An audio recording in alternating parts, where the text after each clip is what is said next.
आज हम क्लास 6 की गणित के एक्सरसाइज 2.3 का प्रश्न क्रमांक 4, 5 एवं 6 हल करेंगे। प्रश्न क्रमांक 4 इस तरह से है, 5 किलोग्राम गेहूं का मूल्य 91.50 रुपए है। 8 किलोग्राम गेहूं का मूल्य क्या होगा? साथ ही साथ 183 रुपए में कितना गेहूं खरीदा जा सकता है? तो इसमें एक छोटा सा आपको ये प्रश्न हल करने के पहले आप एक एग्जाम्पल समझ लीजिए। ये देखिए, जैसे 12 केले हैं और उनका मूल्य कितना है? 12 किलो का मूल्य है 24 रुपए। तो 10 किलो का मूल्य हमें बताना है। हम कैसे निकालेंगे? 12 किलो का मूल्य दिया है तो इसकी सहायता से हम 1 केले का मूल्य निकाल सकते हैं। 12 किलो का मूल्य 24 रुपए है तो 1 केले का मूल्य कितना हो जाएगा? 24/12 अर्थात 2 रुपए। तो 10 किलो का मूल्य कितना हो जाएगा? 2 × 10 यानी कि 20 रुपए। एकदम बहुत ही आसान सा ये उदाहरण है। तो अब हम ये अपना क्वेश्चन हल करते हैं। 5 किलोग्राम गेहूं का मूल्य हमें दिया है तो हमने लिख लिया 5 किलोग्राम गेहूं का मूल्य। ये दिया हमें 91.50 रुपए यानी कि 91.5 रुपए। तो 1 किलोग्राम गेहूं का मूल्य कैसे निकालेंगे? 1 किलोग्राम गेहूं का मूल्य ये निकालेंगे हम 91.50 भागित 5, क्योंकि ये 5 किलोग्राम का दिया है, 1 किलोग्राम का ऐसे निकालेंगे। 5 से हम इसको भाग कर देंगे तो ये हो जाएगा 5 एकम 5 और यहाँ पर बचा शेषफल। ये देखिए, ये है 91.50 भागित 5। तो यहाँ 5 एकम 5 शेषफल बचा 4। ये हो जाएगा 5 अट्ठे 40। यहाँ पर बचा शेषफल 1, उतारा हमने 5। यहाँ दशमलव लगा दिया।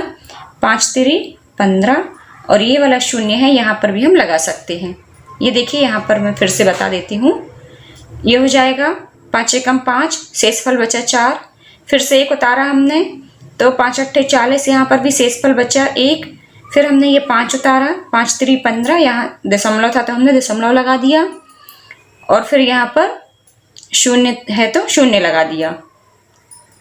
ये आया हमारा भागफल 18.30 रुपये। ये आया 1 किलोग्राम गेहूं का मूल्य। 1 किलोग्राम गेहूं का मूल्य आ गया। अब हमें निकालना है ए में 8 किलोग्राम गेहूं का मूल्य। 8 किलोग्राम गेहूं का मूल्य ये हो जाएगा हमारा 18.30 गुणा 8। इसको हम 8 से गुणा करेंगे तो ये आ जाएगा हमारा 18.30 गुणा 8। ये हो जाएगा 8 शून्य 8 तिरी 24, 8 अठैया 64 और 2 66, 8 एकम 8 और 6 14। और यहाँ पर 2 अंकों के बाद दशमलव है तो यहाँ 2 अंकों के बाद हमने दशमलव लगा दिया। ये हो गया 146.40 रुपये। ये हो गया 8 किलोग्राम गेहूं का मूल्य। अब इसी में बी में बोला है कि 183 रुपये में कितना गेहूं खरीदा जा सकता है। तो देखिए, 1 किलोग्राम गेहूं कितने रुपए में आ रहा है? 18.30 रुपये में 1 किलोग्राम गेहूं खरीदा जा सकता है। इसी की लैंग्वेज में हमें लिखना है 1 किलोग्राम गेहूं खरीदा जा सकता है। अब रुपये के नीचे हम रुपये लिख देंगे। यहाँ पूछा 183 रुपये में, तो 183 रुपये में ये हो जाएगा हमारा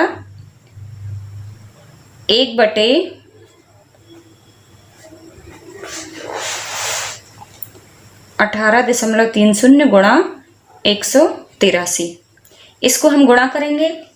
यदि हमें यहाँ का दशमलव हटाना है तो हम सबसे पहले ये दशमलव हटाना है तो ऊपर की साइड 2 जीरो बढ़ जाएंगे। यदि ऊपर का दशमलव हटाना है तो नीचे की ओर 0 बढ़ा सकते हैं उतने जितने दशमलव के बाद अंक है, और यदि नीचे की ओर हमें दशमलव हटाना है तो ऊपर हम 0 बढ़ा देंगे। यहाँ पर 2 अंक है तो हम यहाँ 2 0 बढ़ा देंगे। हम इसको 18.3 भी लिख सकते हैं और 18.30 भी लिख सकते हैं। तो ये तो हो जाएगा 1/18.30 गुणा 183। तो इसको हम करेंगे 1 गुणा 100 बटे 1830। इसके बाद ये 2 दशमलव के बाद 2 अंक थे इसलिए हमने 2 0 बढ़ा दिए और गुणा 183। अब देखिए 0 से 0 कट गया। ये 183 एकम 183 और ये वाला भी एक बार कट गया। 1 गुणा 10 ये आ जाएगा हमारा 10। बस आपको दशमलव का गुणा भाग करते बनना चाहिए अच्छे से। तो इस तरह से आंसर हमारा आ जाएगा 10 किलोग्राम। ये आ गया हमारा सेकंड वाले का आंसर, बी का आंसर। अब इसी का हम प्रश्न क्रमांक 5 देख लेते हैं। पिछले 30 दिनों में तापमान 15 डिग्री सेल्सियस गिरता है। यदि तापमान की गिरावट इसी गति से जारी रहे तो अगले 10 दिनों में तापमान कितने डिग्री गिरेगा? 30 दिनों में तापमान में गिरावट, ये है 15 डिग्री सेल्सियस। तापमान की गिरावट इसी गति से जारी है, यानी कि रोज ही 15 डिग्री सेल्सियस गिर रहा है। तो 10 दिनों में, जब 30 दिन का इतना है तो एक दिन का कितना हो जाएगा? एक दिन में तापमान में गिरावट ये हो जाएगी 15/30, अर्थात 1/2 डिग्री सेल्सियस। अब हमें निकालना है अगले 10 दिनों में। तो अगले 10 दिनों में तापमान में गिरावट ये आएगी 1/2 गुणा 10। सिंपल है एकदम, 30 दिनों का दिया है उसके अनुसार हम एक दिन का निकाल लेंगे और एक दिन का निकाल के हम फिर 10 दिन का निकाल देंगे। जो एक दिन का आया उसमें 10 का गुणा कर देंगे, 10 दिन का आ जाएगा। ये 2 से 10 कट जाएगा 5 बार, तो ये हो जाएगा 5 डिग्री सेल्सियस। ये हमारा आ जाएगा आंसर। इसी का प्रश्न क्रमांक 6 है। ये है सायना 3 महीने का किराया 15,000 रुपये देती है। उसे पूरे वर्ष का किराया कितना देना होगा यदि वर्ष भर का किराया समान रहे?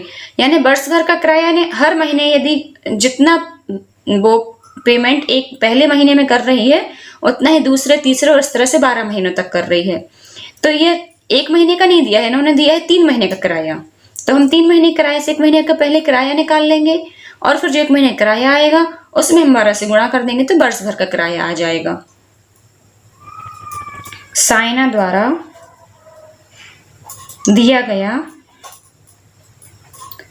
3 माह का किराया, ये दिया है 15,000 रुपये। तो 1 माह का किराया यह जाएगा 15,000 भागित 3। ये 3 को आप ऐसे अंक के रूप में भी लिख सकते हैं। यह जाएगा हमारा 15,000 भागित 3। तो ये हो जाएगा 5 15 और बाद के 3 शून्य, ये इतना रुपये। ये वाला आपसे भाग करते बनता होगा।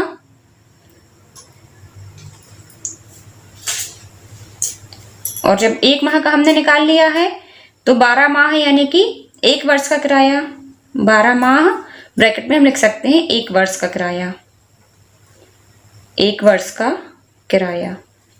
ये हो जाएगा 5,000 गुणा 12। तो ये तो 3 शून्य वैसे रहेंगे और 12 पंचे 60, तो ये हो जाएगा 60,000 रुपये। उम्मीद करती हूँ ये तीनों प्रश्न आपको समझ में आ गए होंगे। ये प्रस्तुति 10 फिंगर्स चैनल की ओर से थी। देखने के लिए धन्यवाद।